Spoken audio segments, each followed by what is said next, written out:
Hey guys, give me just a second. I'm gonna check this connection. I got new internet access today. Hopefully it's going to do just fine. As you join in, tell us how long you've been following the page. We love to see who's been here, who's new, and welcome you to the group. Hey Cheyenne, how's it going?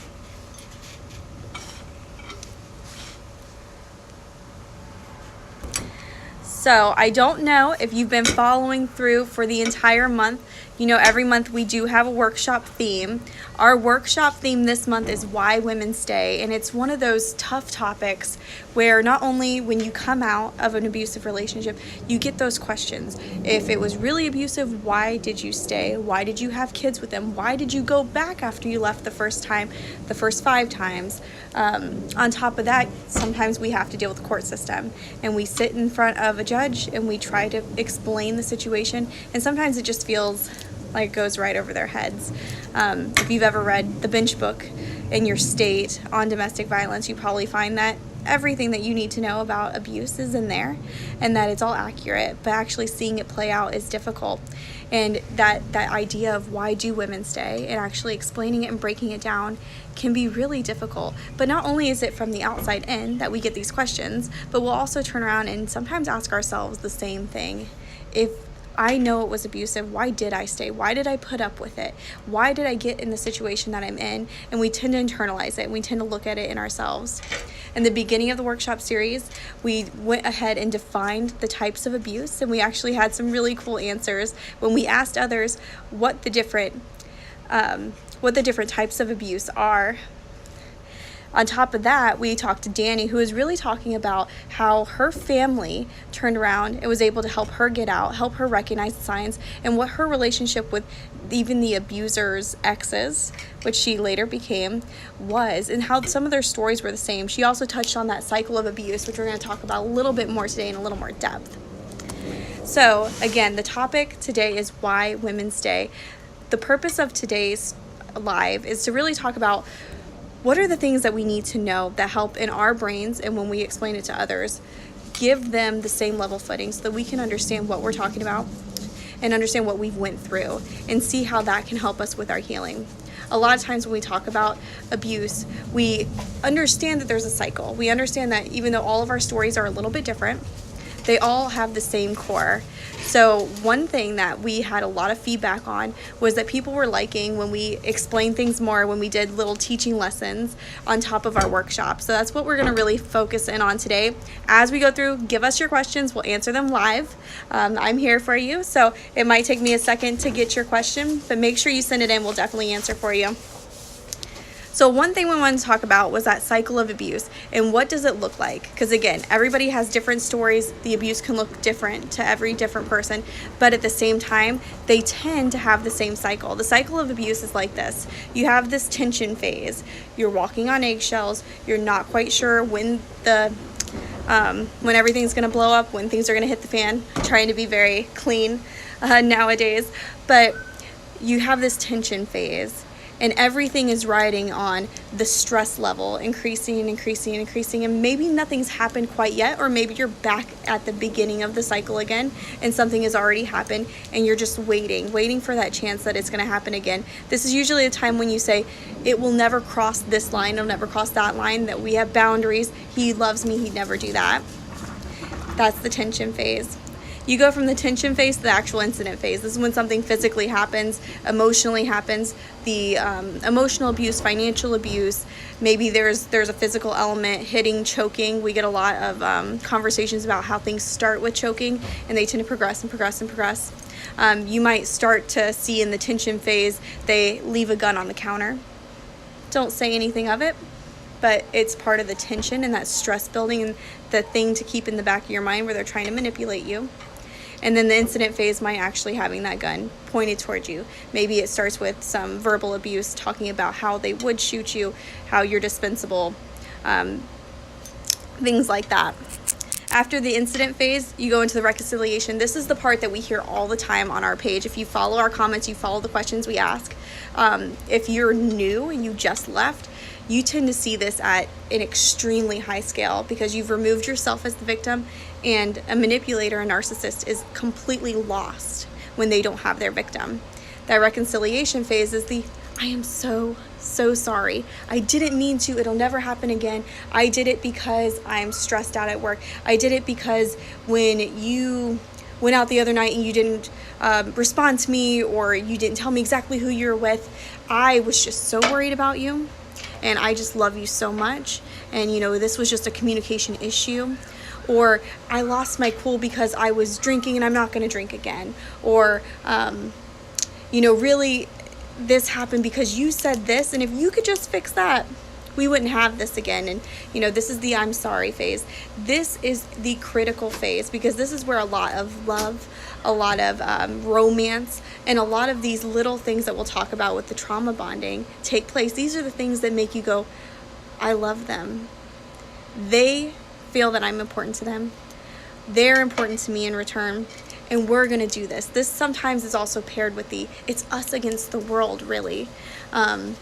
When you start to see the isolation pieces take place, sometimes this piece is important to it too, because they'll make the isolation either feel like it's really your choice, it's what you're wanting to do, or they'll make this tension phase and the incident phase about your surrounding people, usually your support system. When the reconciliation phase comes, they can flip that on you to make it less about, we need to stay away from those people don't want us to succeed, those people are actually out to get us, they're going to ruin our lives, we have a family together and they don't want us together and they're ruining our children's lives, when really these people might be the people who are looking out for you the most.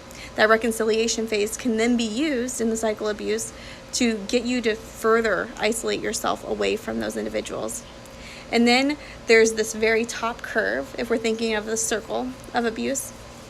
The top curve would be the calm. This is everything's fine again. Maybe they've stopped whining and dining. Maybe they've stopped this overzealous and over-exaggerated sorry and apologetic phase. And then things just kind of ride. If you remember, Danny was talking about that a bit, how her abuser would shoot her with just, I want to say it was a paintball gun. Danny, if you watch this, go ahead and tell us. Or he'd set her hair on fire, and then everything would go back to normal, and it wouldn't happen for a while. So the threat felt like it went away, and then something would change again. You'd hit back to that tension phase. So again, the 4 phases in the cycle of abuse is tension, the walking on eggshells, the not knowing what's going to happen next, the incident, which is why you're walking on eggshells. Then we go into the reconciliation, the apology, the I love you, the romance, the thing that keeps you tied and tethered to say, this is actually the person I love. This is the person who they really are. We ignore all of this side and we start to focus on this side. This side is, again, the reconciliation and then the calm, where you're not sure what's going to happen. You might think that a change took place. You might think that things are safer, and you choose to stay. This actually is really well rooted in psychology. We're learning so much more, and I love it when you guys tell us that you actually understanding the terminology and understanding the psychology behind what you've been through is actually a part of healing. And I think that's wonderful. And I think the most important part is it helps us put a name to what's going on, so that in our next relationships we can identify it. We can also look at someone else and say, you know what? I see what's happening here, and maybe a few years ago I might not have understood what that is, but now I have the knowledge to turn around and tell somebody, no, that's actually gaslighting, no, that's actually a part of the cycle of abuse, so that you can turn around and help someone else. So being able to learn these little things, just they're amazing in broadening the scope of what you're working with and what you're thinking about, and being able to work from there and making yourself safer and helping yourself actually forgive yourself, because we get that a lot about the healing process is just like grieving. You're grieving a relationship, but on top of that, we have to have that point where you forgive yourself for staying. If that's what you're holding on to, forgive yourself for having children with that person, for choosing that person as the father. All of these things that sit on our hearts can actually hold us back from moving forward. Okay, so we went over the cycle of abuse, the tension, the incident phase, the reconciliation, and the calm, and then it just goes round and round. So every time you're saying it's going to end, it's going to end, it's going to end, you think that they've changed, they've turned a corner, just remember you're probably sitting here on the reconciliation and the calm, and that tension will build again. It's going to come back. So What does that have to do with trauma bonding? We're getting a lot of things asking us about trauma bonding, asking us about grooming. I don't know if you've seen the documentary that came out recently talking about the family whose daughter was taken twice. And it's such a hard topic. If you have PTSD, if you're working through some things, maybe it's not the best thing to watch. Maybe not watch it alone. I actually did not watch it alone. I had a good friend sit and watch with me so that I was able to handle it as well. But there's this idea of trauma bonding and Stockholm syndrome, and we get a lot of questions about it. The cycle of abuse is very important as the starting point for understanding some of the psychology behind trauma bonding. But here's the idea behind trauma bonding. There's positive experiences that keep you there when it has a negative experience. So again, we talked a lot about the love bombing phase in one of our first webcasts. If you haven't seen it, go to our IGTV. You can pull up, you can watch it. We talked about what to do if you're looking to date again and how you know if you're ready. And we talked a lot about that love bombing phase. Love bombing, again, just as a recap, is when they're completely enamored with you. They're lavishing you with gifts. They're doing all the things that you ever wanted them to do. They seem perfect at this point. It's usually very intense, very fast. And the idea is that they're trying to get you so focused and ingrained on being with them and how wonderful they are that you're starting into this positive phase. They're giving you a lot of positive reinforcement so that when the negative comes, we again talk about this reconciliation and the calm. Everything that you're thinking about is this is what just happened, but this is who they are. So trauma bonding, the positive experiences, when you get hurt, it's important to know that there's an emotional attachment. And that's what these pieces of the cycle are so important for the abuser in keeping control, is so that they can actually psychologically change your brain. So changing your brain is kind of weird, right? An emotional attachment we sometimes understand, but it's not this firm physical thing. It's hard to comprehend. The emotional attachment, again, positive to negative, and then back again, and constantly going back. So there's something in your mind that's saying that you are there for them. The reconciliation phase is very important in that as well, because that's the phase where it becomes your burden. So they did something wrong, but in apologies and forgiveness, it's a two-way street, right? So somebody says that they want to be forgiven and you choose to forgive them. In the true forgiveness cycle, sometimes there's not that person wanting to be forgiven. So there's a lot of different pieces to that. But when you make that choice, when they put, sorry about that, then it becomes, do you want to forgive them? And then they push it on you. So that way, if you're not forgiving them, you're the bad guy. You're being selfish. You're putting yourself before the relationship, before the love, before the family, things like that. Again, none of this is true, but this is what they're wanting you to think in your head. There's another piece of the trauma bonding that's so important, because a lot of the women, and myself as well, talk about how much we shut down. Trauma bonding can be important when you think about the shutting down phase as well, because again, you become focused on the positive experiences, so the negative experiences hold less value, or they seem like a bump in the road of a bigger story, of a better story, and you start to think in your head, well, this is what I want, and this is what I'm going to work toward, and we're going to work toward it together, right? The reconciliation phase, we bonded together, we are going to do this. The problem is, when you're in these relationships, if you get hurt to a certain extent, sometimes we go numb. We stop experiencing it fully. We might be sitting there and physically be getting abused and understand, if we were to step out, that that's probably not okay. We might be listening to the emotional abuse, the psychological abuse, the verbal abuse, and we're taking it in, but we're kind of blocking it out. It's too much to handle at a certain point. So when you're thinking about, well, why did I stay? Maybe ask yourself if you numbed. Numbing oneself, dissociation is another way that we talk about it, is we actually just kind of shut down from it and disassociate with it, and it's not really us anymore. It's just something that's happening. And maybe when we're out of the situation, when they're not physically there, we feel better, we feel like ourselves. This is also a part of the trauma bonding, because then you're physically going in these emotional states where everything is really bad and then everything is okay and better, and then you come back expecting something different and it comes to be negative again and coming back. So again, we're talking about the cycle of abuse and how that plays into the trauma bonding. So dissociation, one thing that a lot of discussion on our page has been about lately is kind of looking at these old pictures of yourself And after you leave, sometimes you see this flip. It's not immediate. Healing's a process. It takes a lot of time. But sometimes you can even look back at pictures and see how disassociated you were. Your eyes don't really even seem a part of it. That's one thing that I see in some of my pictures, and that other people say that they see too, is they can almost look at their eyes, they can look at their smile, and it doesn't even feel like they're really there. Sometimes you don't associate with that person at all. Sometimes when you're recounting your story, it doesn't feel like you're there. This is one of the things when we talk about court that can be so difficult, is you're recounting an existence, something that physically happened to you. But sometimes the story is kind of muffled. It's all over the place because it's a trauma. And you're trying to recount a trauma and relive a trauma. And sometimes it seems all over the place. It's really hard for you to come and put it back together. This also plays into the idea of when you're in the cycle of abuse, sometimes you start to feel like maybe I misunderstood that. Maybe I didn't see what really happened, right? Maybe I totally misunderstood. Maybe actually he wasn't going to do anything wrong, but I reacted in a certain way and I caused him to do this because I was expecting something. All these things are very normal to feel, and they're all a part of that cycle, and that's what we have to be able to break down and look back at our relationships. But numbing and disassociation is another reason why women do stay, is because after a certain point, you can't handle anymore. Emotionally, we were talking about trauma bonding being about an emotional attachment and the positive experiences that help feed and keep us when we've been dealing with these situations for a long time. But now we're talking about when you dissociate and you go numb. Now even the negative part isn't really impacting you as much. It's a way that when you're going through the cycle, you don't have to deal with it as much, but it also can prevent us from taking those steps that we need sometimes to get out. Again, we do this for self-protection, and I want to make sure that you know this because it can be so hard.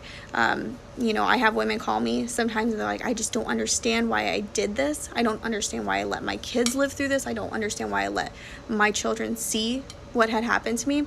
I'll tell you guys right now, I know I don't get to share a whole lot of my personal story because I do have a young one, but one of the hardest things that I dealt with was walking in to my stepdaughter's room after her dad completely lost his mind on her. Wasn't as bad as, some of the stuff that he had been doing previously, but this was very much directed at her and she didn't understand. I was always the comforter. I was always the one who'd stand between, and I was there to protect. So we're talking about trauma bonding and how we protect ourselves, but there's also sometimes the kids involved as well. And I walked in and I explained to her that Daddy just loved her. And this was him trying to help her. And I still regret that to this day. It's one of those things where I made it okay, I made it normalized, that this is how somebody treats you when they love you. And not only was I showing her that in that moment, explaining what just happened to her, but also with every minute I stayed. But again, it comes back to protection. We have to emotionally protect ourselves and we have to physically protect ourselves. Sometimes we make those decisions. And one thing that they'll tell you in casework a lot of times is you have to just remember that everybody is doing the best they can at the moment that they can. So when somebody's living in a trauma like this, that's very important to remember. But then you have to think about yourself too. So it's really easy to get down on yourself and feel like, okay, I made a lot of bad decisions. I feel like I made bad decisions. I feel like I could have seen things earlier and I could have gotten out and not had to deal with it so much and not have to deal with so much of the healing. But at the same time, you have to realize you were doing the best you could in the situation that you were in. At that moment in time, you made the best decision that you had to make. So just remember that when we're talking about why women stay. So again, thinking about the psychology piece of it, we often talk about the addiction. So there is a little bit of an addiction idea when you come into the psychology of being abused. And this one's super simple. So this is really easy for you to come to agreement with. And this is important if you're that person who is sitting on this page going, you know what my problem is? I keep wanting to go back. I just want to go back. I want to go back. I want to go back. I've dated other people and it's just not the same. And I just don't love them as much. I can't connect with somebody to the same degree. This can go back to the psychology and the cycle of abuse. So again, we're going in from tension, incident, reconciliation, and calm. So you have your negative to the really good positive, negative, really good positive, and the cycle tends to get more extreme at every angle. So the more negative, the more positive the reconciliation. The worse the incident, the better off the recommitment and the apologies and those acts of love. When you're in that cycle, we have to think about what hormones are coming and released, right? So if I'm in the tension and the incident phase, right, I'm having high stress. So do you know the hormone that you're going to produce when you're in a high stress situation? You're going to be producing your cortisol. A little bit of cortisol might make you a little amped. Not necessarily a bad thing for your brain. When you have this extreme level of cortisol, then you follow it by the love, the romance, the reconciliation, this back end of this cycle, you're actually going to reproduce a lot of dopamine. We all know that dopamine's part of that reward center. It's that positive. It's going to make you feel good inside. It's another extreme. You're switching the hormones. This happens consistently, cycle after cycle after cycle. When you think of it this way, you start to recognize that there's actually an addictive piece that's happening when they're walking you through this cycle. Your brain is learning to be okay with this cycle, and it's actually learning sometimes to crave it. And that can be really hard to recognize in yourself. And it's hard sometimes to think about, especially when you think about moving on. Sometimes we get a lot of comments about, I've tried dating again and it's just boring. Well, when you learn that love is this cycle of high cortisol levels followed by a reward of extreme dopamine levels, and you're just running around in this circle, sometimes it does make a normal relationship sometimes not feed you in the same way that it did. This whole process is about learning. It's all about healing. So how do we have to take that and rework ourselves to understand what love is, what mutual love is, and how to set good boundaries in place so that we're not running through this. But once you realize what your brain was doing and why it was doing it, sometimes this cycle, it's easier to break. I'm not going to do this anymore. I'm done. This relationship is looking the same. I'm done. This is the tension phase. This is the incident phase. Here comes that reconciliation. I don't believe you anymore. I'm done. I'm out of the cycle. The other good part is once you start to recognize why you might have stayed, you start to recognize how to heal yourself and how to be forgiven for your own good. Not to necessarily forgive the other person. That's a talk for a whole other time. Some people feel one way, some people feel the other way.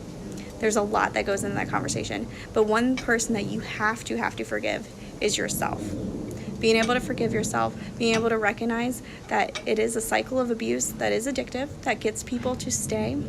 It's not necessarily that you were not protecting yourself, not protecting your children.